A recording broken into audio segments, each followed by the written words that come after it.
बिस्मिल्लाहिर्रहमानिर्रहीम। अस्सलाम वालेकुम। कैसे हैं आप सब लोग? खैरियत से हैं? उम्मीद करता हूँ खैरियत से होंगे और मेरी वीडियो से कुछ ना कुछ सीख रहे होंगे।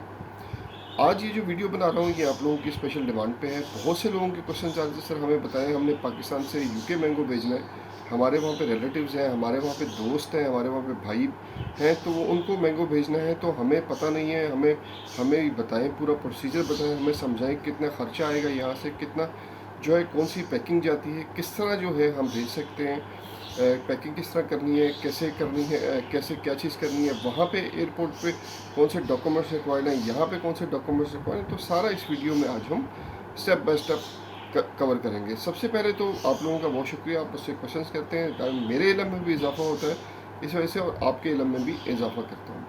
तो अगर बात करें, सबसे पहले आप लोगों को ये पता होना चाहिए कि हम जो हैं, जो अपना हम मैंगो जो है यूके में कितना एक्सपोर्ट करते हैं।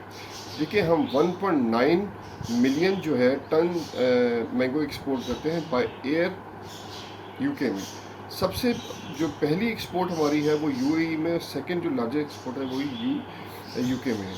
तो ये चीज़ आपको क्लियर होनी चाहिए सबसे पहले। इसके बाद आपको ये पता होना चाहिए कि यूके में हमारा कौन कौन सा मैंगो जाता है। इसमें आपका दुशहरी आता है, इसमें अनवर ठोर आता है, इसमें सिंदरी आता है आपका, और इसमें वाइट चौसा आता है। ये चारों ऐसे आम हैं जिनकी काफ़ी ज़्यादा डिमांड है। वाइट चौसे की तो देखें all over the world demand बहुत ज़्यादा है हमारी। हम उस पर काम करके उसको बेच के हम बहुत अच्छा रेवेन्यू जनरेट कर सकते हैं। जो हम एक्सपोर्ट करते हैं यूके में ना, वो टोटल 32% है टोटल एक्सपोर्ट का। हमारा जो मैंगो की टोटल एक्सपोर्ट है उसका 32% जो है हम एक्सपोर्ट करते हैं यूके में। तो ये आप लोगों को पता चाहिए, बहुत अच्छी मार्केट है। अगर आपके फ्रेंड्स हैं, अगर आपके रिलेटिव्स हैं, तो आप उनको एक्टिवेट करके उनकी कंपनी रजिस्ट्रेशन करवा के वहाँ पे एक अच्छा रेवेन्यू जनरेट कर सकते हैं। अब कहाँ कहाँ ये एक्सपोर्ट होता है, मतलब कौन कौन सी सिटीज़ में बहुत ज़्यादा हम काम कर सकते हैं। देखें, एयरपोर्ट तो हिथ्रो एयरपोर्ट है जो मेनली एयरपोर्ट है, जहाँ पे बहुत ज़्यादा जो है एक्सपोर्ट करते हैं हम लोग पाकिस्तान से। जो लंदन है, बर्मिंघम है और मैनचेस्टर है, यहाँ पे काफ़ी तादाद में ईस्ट लंदन हो गया, और इसी तरह जो और भी बहुत सी मैनी सिटीज़ में जो पाकिस्तानी रहते हैं। तो मेन जो है मैनचेस्टर, अपना लंदन हो गया, बर्मिंघम हो गया, ये 3-4 सिटीज़ में काफ़ी ज़्यादा पाकिस्तान रहते हैं, जिसमें मैंगो की काफ़ी ज़्यादा डिमांड भी है। और अगर आपके फ्रेंड्स वगैरह वहाँ रहते हैं तो आप डिमांड्स क्रिएट भी कर सकते हैं। अच्छा, अब बात ये है, अब आप देख रहे हैं, अब वीडियो ये पीछे कुछ तस्वीरें मैं चला रहा हूँ, इसको आप देखते रहिए। ये लास्ट ईयर की मेरी शिपमेंट्स है, कुछ मेरी स्वीडन गई थी और कुछ जो है अभी इंशाल्लाह इस दफ़ा भी हम करेंगे। कार्टन साइज़ वगैरह सारा मेंशन कर दूँगा, पिक्चर्स में सब मेंशन होगा, वो आप देखते रहिएगा साथ साथ कि कौन कौन सी पैकिंग है, किस तरह का आम जा रहा है, उसको किस तरह भेजना है, कौन सी कितना राइप करना है, कितना नहीं करना है, ये सारा कुछ इस वीडियो में मैं बता रहा हूँ। और जो तस्वीरें चल रही हैं ये भी देखते रहिएगा। जिस तरह मैंने बताया कि आप लोगों को पता होना चाहिए कौन सा बॉक्स जाता है, तो जो मेनली बॉक्स जाता है ना वो 1.5 kg और 2 kg और 2.5 kg, ये 3 बॉक्सेस जाते हैं वहाँ पे, जिसकी काफ़ी ज़्यादा डिमांड है।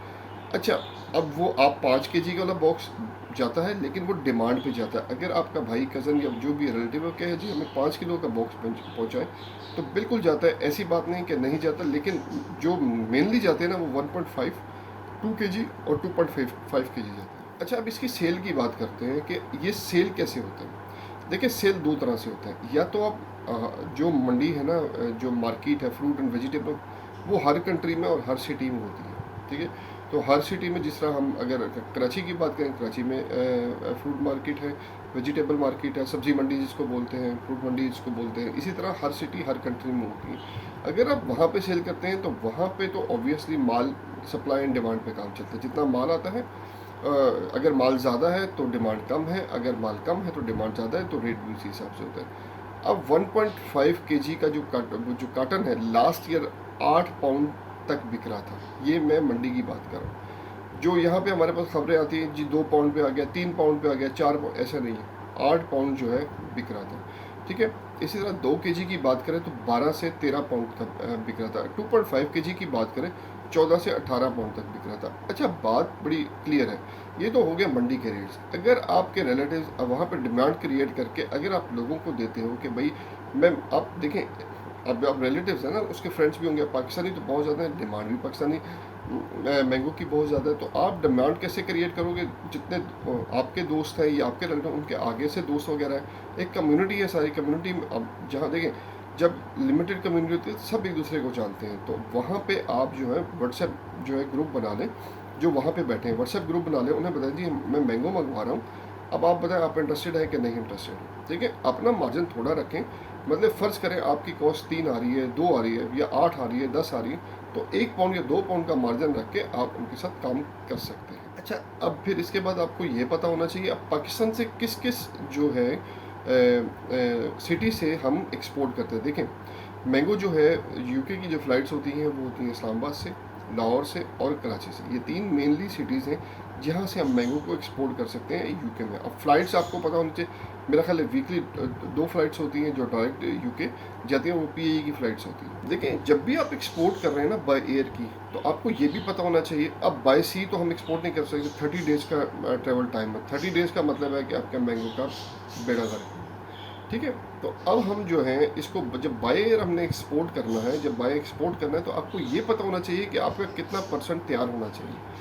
हम जो है यहाँ से जब यूके भेजते हैं तो 40 to 50% हम उसको तैयार करते हैं और 50% हम छोड़ते हैं, ताकि जो फ्लाइट टाइम भी लंबा है, ताकि वहाँ पहुँचते वक्त, क्योंकि एयरपोर्ट पे भी रुकना है, उसने गर्मी है एयरपोर्ट पे भी रुकना है, फिर वहाँ पे एयरपोर्ट पे भी रुकना है, मतलब कुछ टाइम कंज्यूम हो गया। तो 50% हम 40 से 50% हम तैयार करते हैं, बाकी रिमेनिंग जो है हम बाकी रिमेनिंग ऑटोमेटिकली तैयार हो जाते हैं रास्ते में, ताकि वहाँ पे पहुँचते साथ ही इसको सेल आउट कर लीजिए। अच्छा, बात यह है कि जब भी बाय एयर की शिपमेंट करनी है तो आपने मतलब अगर आपने उसका ट्रैवल टाइम देखना है, कनाडा का ट्रैवल टाइम देखना है, उसके बाद स्वीडन का ट्रैवल टाइम देखना है, ऑस्ट्रेलिया कर रहे हैं तो ऑस्ट्रेलिया का ट्रैवल टाइम देखना है, बाकी जहाँ भी कर रहे हैं उसका ट्रैवल टाइम देखने के बाद उतने % आपने तैयार कर। जब हम यूके भेजते हैं, सॉरी, जब हम यूएई भेजते हैं ना, बाय एयर दुबई भेज रहे हैं या शारजा भेज रहे हैं, तो हम उसको 70% या 80% उसको यहाँ से तैयार करके, जो 20% रिमेनिंग है, क्योंकि फ़्लाइट टाइम कम है, 2 घंटे में आपका दुबई पहुँच जाता है, 2 घंटे में शारजा पहुँच जाता है, तो जो 80% है हम उसको तैयार करके यहाँ से भेजते हैं। डॉक्यूमेंट्स की बात करें, पाकिस्तान से डॉक्यूमेंट्स कौन कौन से रिक्वायर्ड हैं, यहाँ से आपको इनवॉइस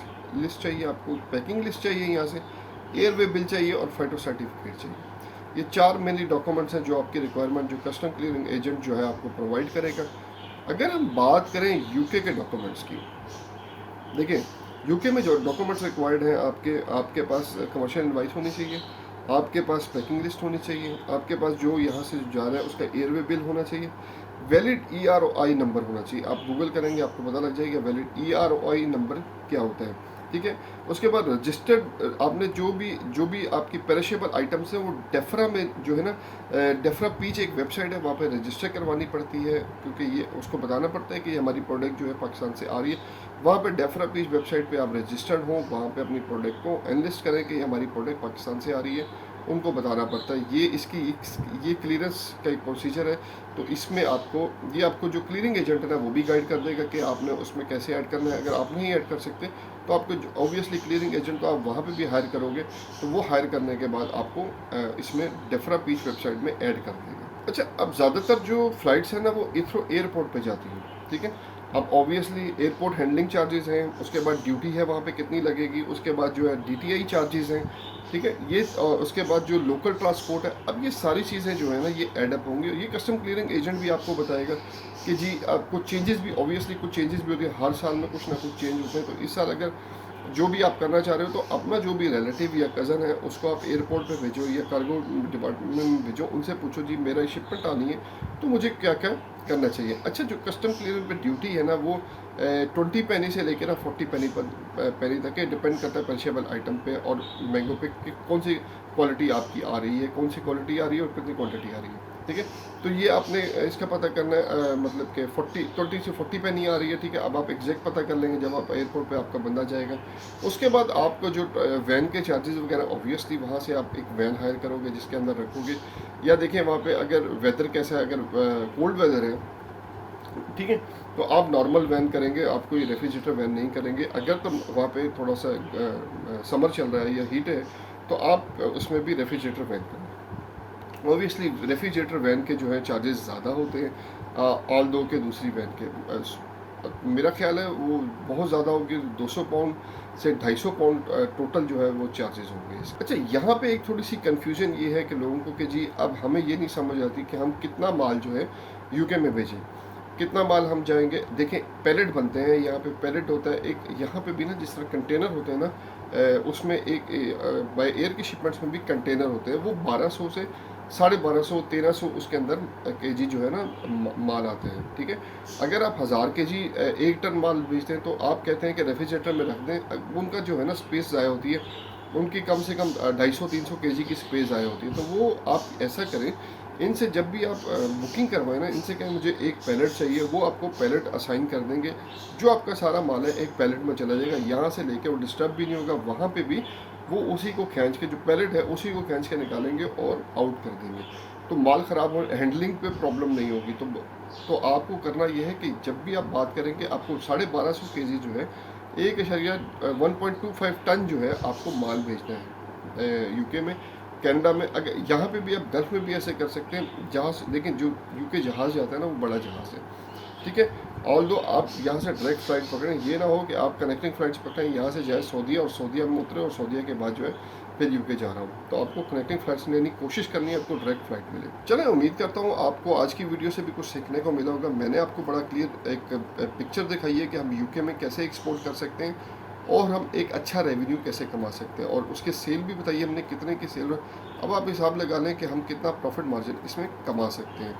चलो, उम्मीद करता हूँ आपको आज की वीडियो पसंद आई होगी। मेरी वीडियो को लाइक, सब्सक्राइब और शेयर ज़रूर किया करें, ताकि आने वाले इंपोर्टर एक्सपोर्टर्स भी इससे कुछ ना कुछ सीख सकें। मेरा मिशन पाकिस्तान के एक्सपोर्ट को इंक्रीज़ करना है, इसमें मेरा साथ दीजिएगा। अगली वीडियो तक के लिए अल्लाह हाफिज़।